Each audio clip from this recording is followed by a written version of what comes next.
Hi, I wanted to try to create for y'all a short little video tutorial to help you in writing your papers over the next 2 weeks. I want to encourage you to send me an outline if you would like to. I think that would help make sure you're going in the right direction. The thing I want to make sure I emphasize the most to everyone is that this paper should be a paper about theory. It should be a paper about a theory, a certain theory. It should be a paper about integrating more than one theory into a useful perspective for use in a certain content area.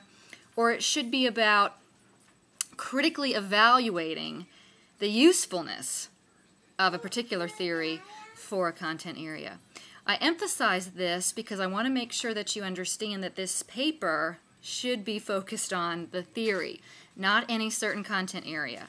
While you might use literature from a content area to offer support or credibility for a statement that you're making about the theory's usefulness or the appropriateness of the assumptions or the testability of a hypothesis, that's the only time I should see content-related literature reviews coming through.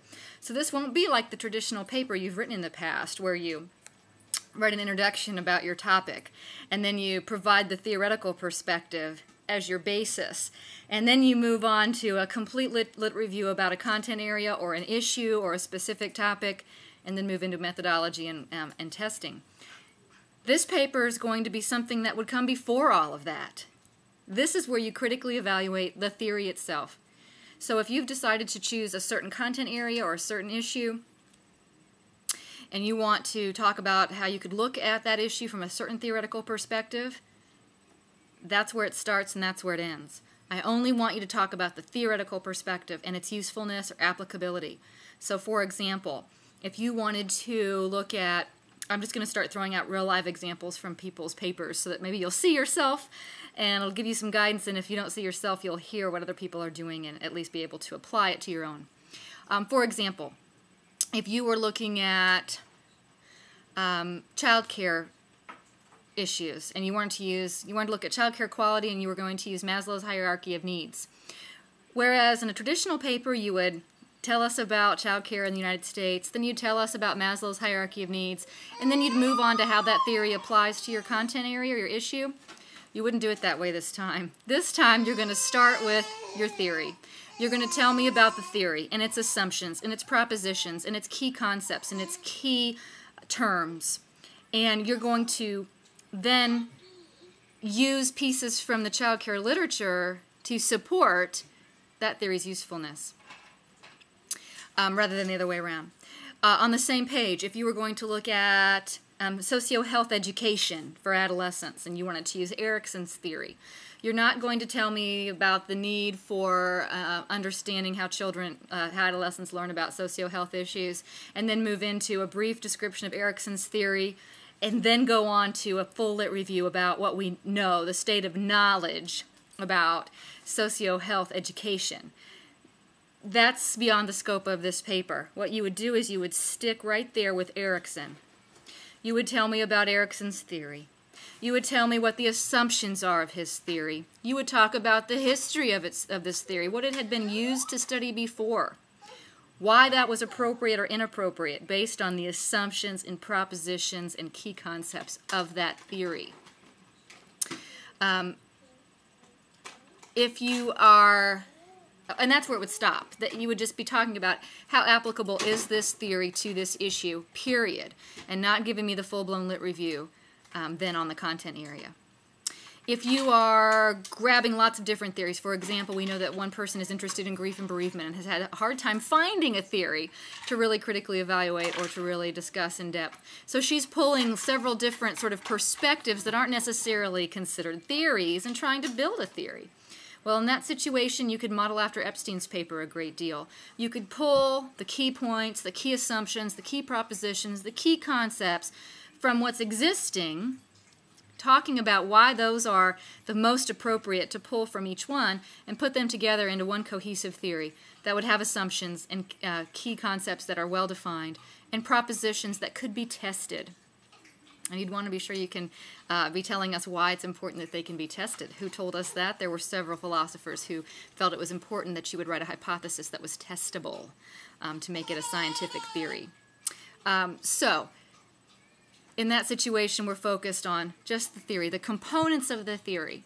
If you're building a theory completely from scratch, believe it or not, you might have the easiest task of anyone, because there you're just telling us what your assumptions are and explaining them in full, defining your key concepts and how those go into the propositions, are then telling us how those concepts are linked and how what you think this theory explains or predicts.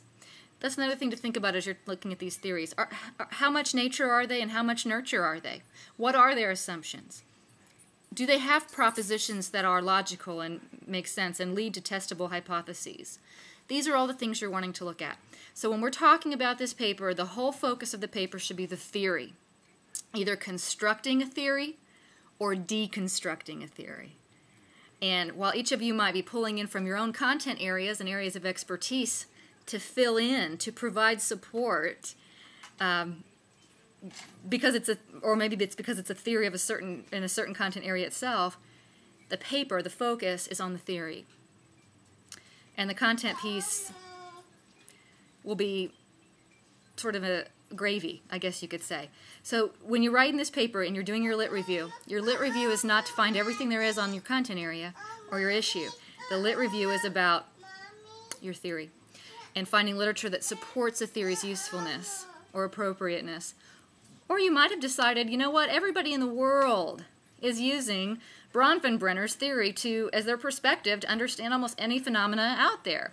And I'm going to show why in this particular issue or this particular content area, that's just not appropriate. So you'll go to the assumptions and you would say, here's the assumption, and it's clear from this assumption that we can't apply it to this issue, and here's why. Here are the key concepts. Here are the propositions. They just don't work in this arena. Or it's primarily nature, or it's primarily nurture, whatever it might be. But if you can remember that this paper is about either constructing a theory or deconstructing a theory, and in deconstructing I don't mean demolishing, I mean taking it apart, really looking at its component pieces and deciding how then as a whole it lends itself to study in a certain area. I hope this has helped clarify for you and not make things more confusing. Regardless, I encourage you to be in close contact with me over the next 2 weeks via email, via phone during office hours if you need to, at the conference in Dallas. If we see each other and you have a question, feel free to ask me. This is a really important paper. It's a really big part of your grade, and it's a really challenging task, and one that many of you probably have not had to do before. I would argue probably none of you have written a paper like this in the past. And if you have, then you're the exception to the rule. So if you're finding that it's hard, it's difficult, it's overwhelming, it's challenging, you're not alone. If it wasn't that way, you wouldn't be doing it right. So keep in close touch. I encourage everyone to send me an outline so we can make sure you're on the right track. Brief outline without any filler, just simply your skeleton sketch of where you're going with this paper so I can give you some feedback if you think it would be helpful. And good luck. Remember, it's about the theory. So if you didn't get anything else out of this video, remember that. It's about the theory. Okay? So good luck. I'm sure they're going to be wonderful. I know you're going to work hard. And I'll see you on the 12th.